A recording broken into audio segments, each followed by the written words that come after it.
hungry. I want to go eat. So I want to go to, I don't know how to say it, so please someone correct me in the comments.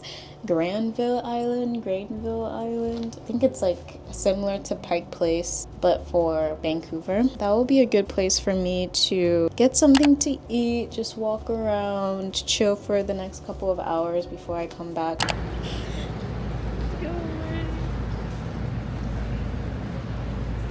I wanted to stay there.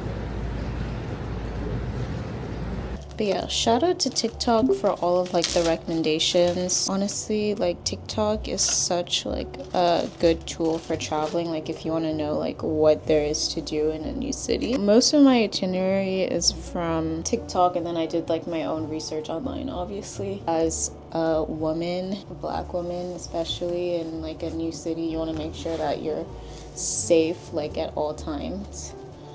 Ooh, this is like, god damn. You want to make sure that you're safe at all times, and that you know that there's going to be people around you, and that you're not like in any like situation that's like sketchy. That's like number one all the time on my mind. So when I see what people are posting, like recommendations and stuff for a new city, my first thought is like, is that safe for me to do? Where is this place? So you like just do like your due diligence before like just jumping into something, and that's always should be number one priority, is like your safety. Now if you're going with a group, different because you have the power of numbers, but as like an individual, for me, I always say like once the sun starts to go down, I'm away. I'm in my hotel room. I am not going out at night. If I'm out and the activity is starting to go late, immediately I call an Uber and I go to my hotel, because as much as you do your own research, you never really know a city until you are in that city, living in that city. I just don't want to take a risk. The sun sets at 4:30, so I got scared and I came to the hotel.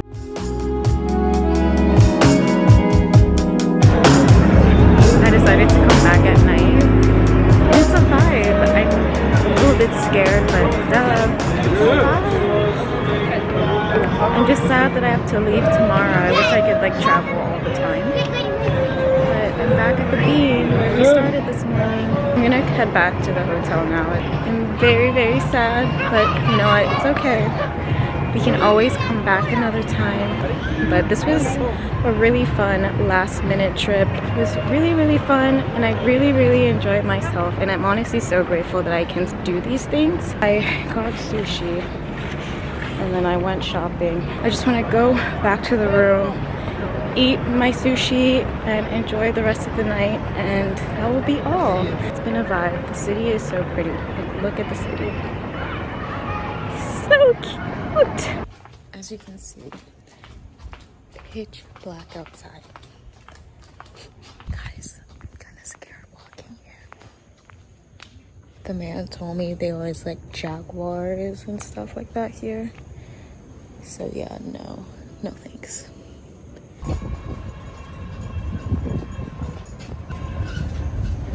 First of all, it's not even like my thing to go out at night. Like, I'm not really like a clubbing person, like bar type person. I did try to make it my thing like in undergrad, but it just like never stuck. Like I felt like I was doing it just so I can say that I had that experience, but now that I have had that experience, I know like it's not me, especially in a new city, in a new country by myself. There's no way that I would even consider what am I gonna do at a bar? What am I gonna do at a club? like I'm not out here like seeking a partner. I'm not out here like trying to do any of that stuff. I'm not trying to get drunk. I'm not trying to, like, that's just not my thing. I mean, if that's your thing, you know, go off. But everyone's definition of fun is different. For me, I love making stuff. I'm a very creative person. Like, that's just what fulfills me. And so when I hang out by myself or with friends, like, I like doing arts and crafts. I like having something to take home with me. I like having those memories. But outside of that, there's still so much you can do. You could go on a boat. You could go sightseeing. You could go wine tasting. You could go tea tasting. You could go to a cafe. Like, there are other drinks to consume that's not necessarily alcohol, where you can still have a good time and make the memories. When I decide to drink, I make sure that it's adding to the experience and not taking away from the experience, because those are two different things, and I'm sure you guys know what I mean. But yeah, usually when I travel by myself, I feel very comfortable. I don't really feel like nervous to travel alone or do things alone. I'm pretty independent in that way, which is good. I think some people are afraid to travel alone because, I don't know, maybe they're just afraid of being alone or just afraid of like the unknown. Now, I do have people I can travel with.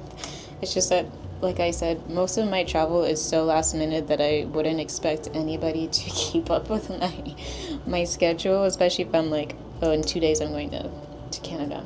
In 2 days I'm going to Chicago. In 2 days I'm going to Mexico. You know, like I don't expect people to be able to just drop everything and travel with me. And so I'm very comfortable doing it on my own.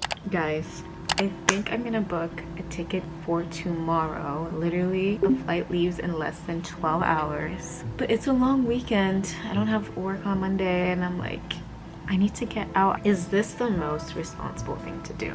The answer is no. But I'm looking at it. The flights look nice. The activities look nice. Everything will work out. And something that my mom told me yesterday stuck out to me. She was like, you can't keep letting life pass you by. Yeah, I can't let life pass me by. I think a lot of people will benefit from seeing the world, seeing new cities and meeting new people, and just going out and having fun, which doesn't necessarily mean alcohol. I would rather save money that I would be spending at clubs and bars and spend it on a trip. Like, I would much prefer a trip than one night out. Granted, when I do go out, when I used to go out, don't really spend that much money, to be honest. Most of the time the cost is covered. Obviously, don't go in expecting that. Always be prepared to cover yourself. But I would rather use that money for experiences than a drink. A drink is like a fleeting experience. Travel and memories is like forever. Now imagine like you're 70. Actually, I feel like 70 is too soon. Imagine you're like 95 years old and you're on your deathbed. I won't say deathbed. You're like 95 and you're like sick, and all you have is your family and a couple of friends. And when you look back, you want to look back and realize, like, I took these chances in my life. I traveled, I saw the world, I met new people, I really put myself out there. You don't want to be remembering like, oh, that one night in the club. First of all, the club is usually dark. How are you even gonna remember? It's like dark. It's like a feverish dream. Anyway, this is just my opinion. I am so grateful to be. I'm actually gonna tear up. I'm actually gonna tear up because this is like, you know, like when like you're little and you're like, oh, like when I'm older, like I'm gonna like travel the world and like I'm gonna do all of these things like for myself, like just like you have like this picture of like your dream life, and here I am. So grateful. I'm so grateful. It's like the perfect way to start 2023. Like, you know, when you have a vision and you have a dream, like you can achieve it. Stop. But yeah, that's just my 2 cents. Is, you know, even if you don't have people to travel with, or you do have people to travel with, I feel like people need to put themselves out. And even me, I'm speaking to myself in this as well. Yeah, that's just my 2 cents on travel and solo travel. I want to talk about my experience taking the train up to Vancouver.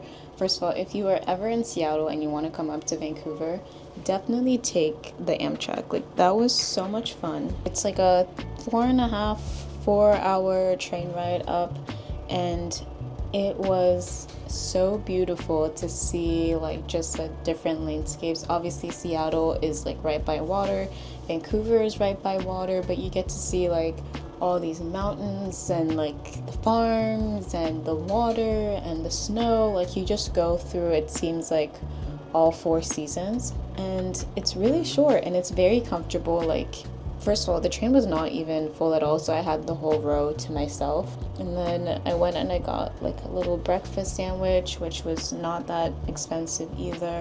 The train up to Vancouver was very cheap. It was like $60. And it was just overall like a 10 out of 10 experience, and definitely do it again. I loved the Amtrak. I've taken the Amtrak from Virginia down to Orlando, the auto train. And that one was fun. It was like an overnight train. They drive your car into the train. And then so when you come out in Florida, you have your car with you. You don't even have to rent a car or do anything like that. But it was a super fun experience. I would definitely do it again. If I do go back to Disney, I would want to do Epcot again properly, because we barely did Epcot. Like, we barely made it past whatever that golf ball is. I'm not like a Disney stan. I don't really know anything about it. But I want to do like the around the world thing and like get to experience that. See, like in situations like that, I feel like drinking is like part of the experience, like part of like the memory. So like it's fine. But like not out in a club where there's like men. Like just like a more wholesome experience. And my mascara is dry.